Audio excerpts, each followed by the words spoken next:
Y si ignoras este principio básico de estudio bíblico, erróneamente puedes hacer que la Biblia diga lo que quieras que diga. De hecho, te voy a demostrar cómo es que al ignorar este principio básico de estudio bíblico, yo puedo hacer que la Biblia me dé permiso de cometer adulterio. Hola, ¿qué tal? Yo soy el doctor Mario Escobedo. Bienvenidos a mi canal. Este canal es para líderes que desean crecimiento y el propósito es capacitar a ustedes los que capacitan. Aquí yo enseño sobre cómo estudiar la Biblia de manera correcta, cómo compartir la Biblia de manera efectiva y cómo liderar de manera bíblica. Si eso te interesa, entonces considera suscribirte y activa la campana de notificaciones para siempre estar al tanto de nuevas enseñanzas. Antes de comenzar esta enseñanza, quiero dejarte saber que tengo unos recursos gratis disponibles para ti y solamente tienes que visitar mi sitio web marioescobedo.com.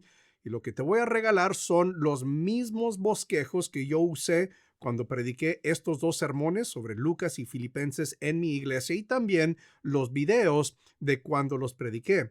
Además, te voy a regalar esta lección gratis, Cuidado con las ardillas, que es una lección que te va a ayudar bastante en tu crecimiento como predicador. También, si no lo sabías, también tengo un curso disponible y el curso se titula Sermones que Transforman. Este es un curso completito sobre cómo preparar sermones. Actualmente el curso no está disponible, pero estará disponible de nuevo en abril del 2020.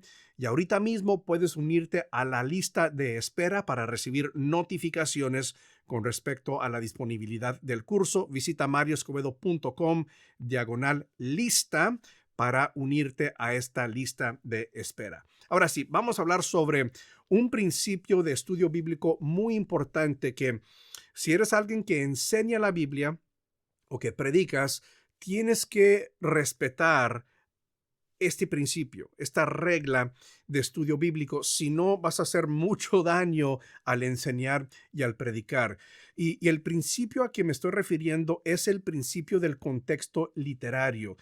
Y este principio básicamente dice lo siguiente: cada pasaje bíblico existe en relación a lo que se dijo antes y a lo que se dirá después de él. Ahora, la idea de preparar esta enseñanza vino porque he recibido ciertos comentarios muy parecidos aquí en este canal de YouTube. Ahora, como tú sabes, yo enseño mucho sobre cómo preparar sermones y personas dejan un comentario muy parecido que es: no tienes que prepararte.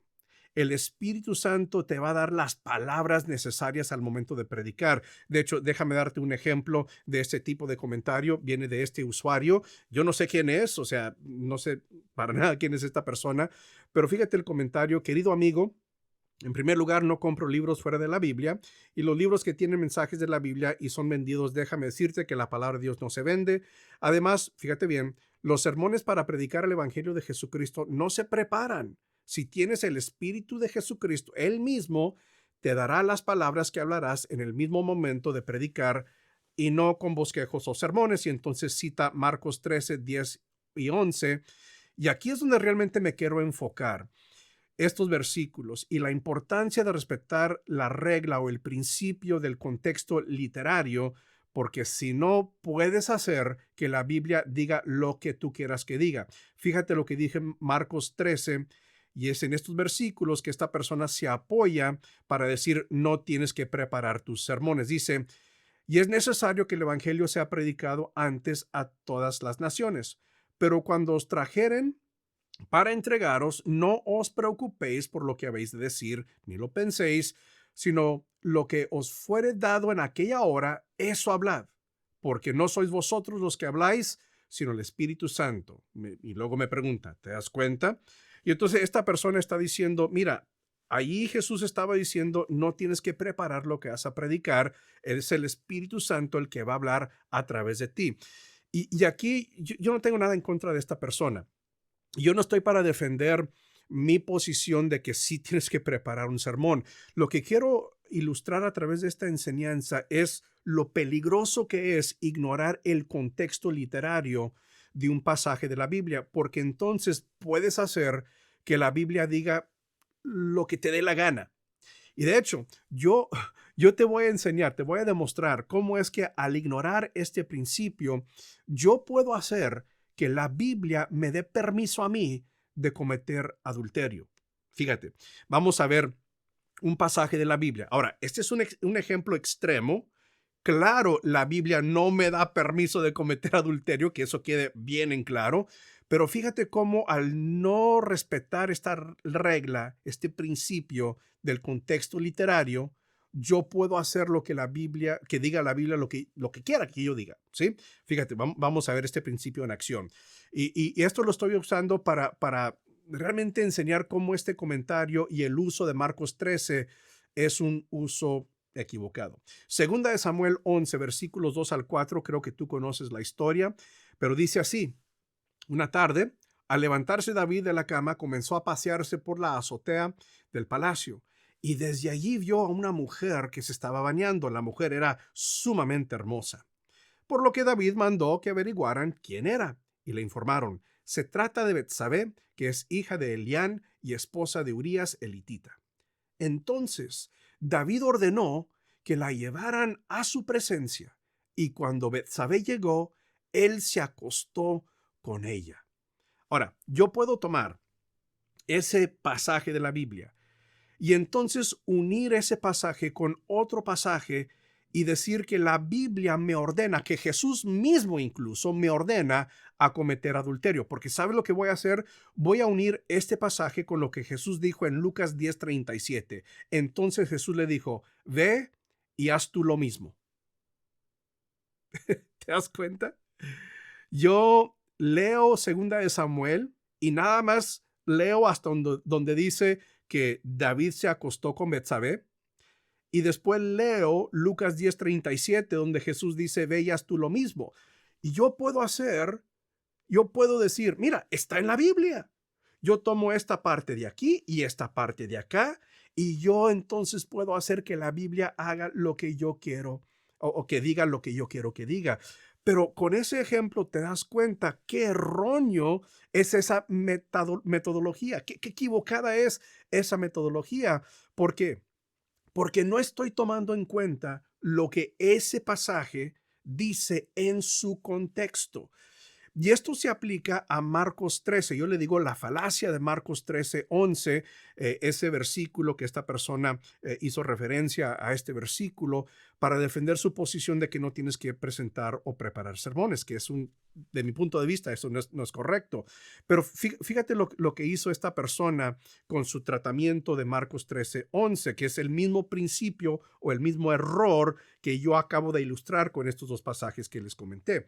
Marcos 13:11 dice exactamente como dijo esta persona: no se preocupen de antemano por lo que van a decir, solo declaren lo que se les dé a decir en ese momento, porque no serán ustedes los que hablen, sino el Espíritu Santo. Ahora, si yo tomo ese versículo y lo saco fuera de su contexto, claro, yo puedo hacer que este versículo diga: no tienes que preparar un sermón. Pero cuando yo respeto el principio del contexto literario y me doy cuenta qué es lo que se estaba diciendo en este contexto, me doy cuenta que no tiene nada que ver con la preparación de sermones. Fíjate lo que estaba diciendo Jesús. Pero ustedes, regresando al versículo 9, los entregarán a los tribunales y los azotarán en las sinagogas. Por mi causa comparecerán ante gobernadores y reyes para dar testimonio ante ellos. Pero primero tendrá que predicarse el evangelio a todas las naciones. Y cuando los arresten y los sometan a juicio, no se preocupen de antemano por lo que van a decir. Solo declaren lo que se les dé a decir en ese momento, porque no serán ustedes los que hablen, sino el Espíritu Santo. Ahora, cuando lees ese versículo 11 en su contexto, te das cuenta que no está hablando nada sobre preparar sermones para la congregación, o lo que nosotros estamos diciendo aquí, la importancia de llevar un proceso para aprender cómo preparar sermones, sino que está hablando dentro del contexto de la persecución. Y cuando en ese momento eres arrestado por estar predicando el evangelio, las buenas noticias, y alguien que está en contra de ti, que de hecho te quiere ver muerto, te trae delante de un juicio, un tribunal. En ese momento de persecución, cuando tienes toda la presión del mundo sobre ti, cuando tu vida realmente, literalmente está en riesgo porque estás predicando el evangelio de Jesucristo, en ese momento no te preocupes por lo que vas a decir.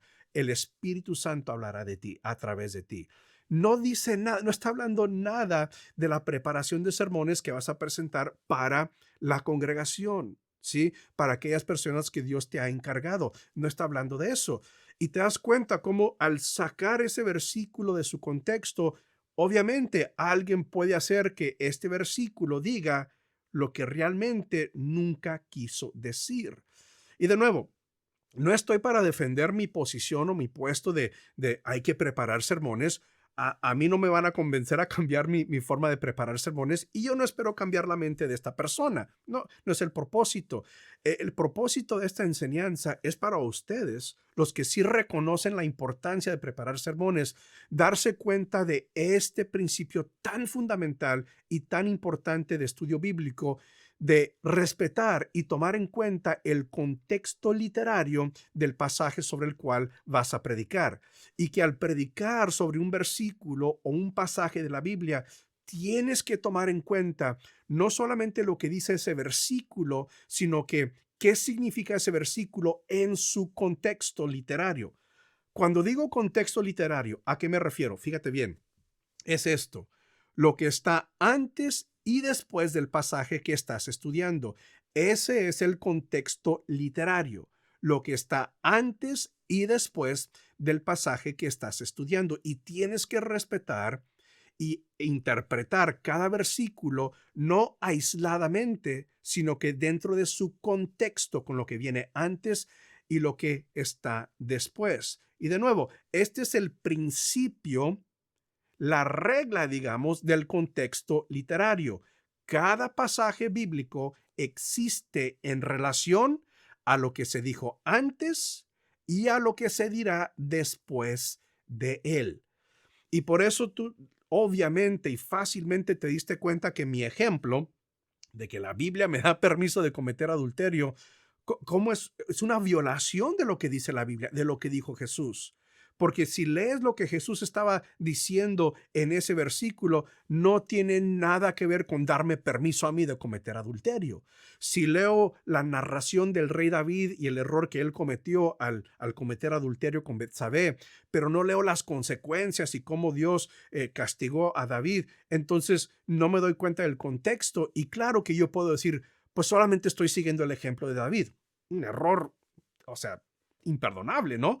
Te das cuenta lo importante que es, no solamente en esos ejemplos extremos, sino que con cualquier pasaje que estés estudiando para predicarlo o enseñarlo, tienes que respetar y tomar en cuenta el contexto literario de ese pasaje. Si no, el peligro es que vas a hacer que la Biblia diga lo que nunca quiso decir. Entonces, de nuevo, el contexto literario es, o el principio es, que cada pasaje bíblico existe en relación a lo que se dijo antes y a lo que se dirá después de él. Y entonces, ¿cómo le debes hacer tú como predicador o como alguien que está preparando una enseñanza para respetar y seguir el principio del contexto literario? Bueno, básicamente es esto.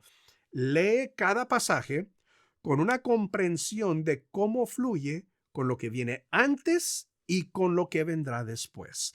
No prediques sobre un versículo sin haberte dado cuenta qué viene antes y qué se dice después. Y formar tu idea, tu interpretación de lo que dice, no aisladamente, sino que en su contexto literario. Y de nuevo, esto lo estoy recalcando.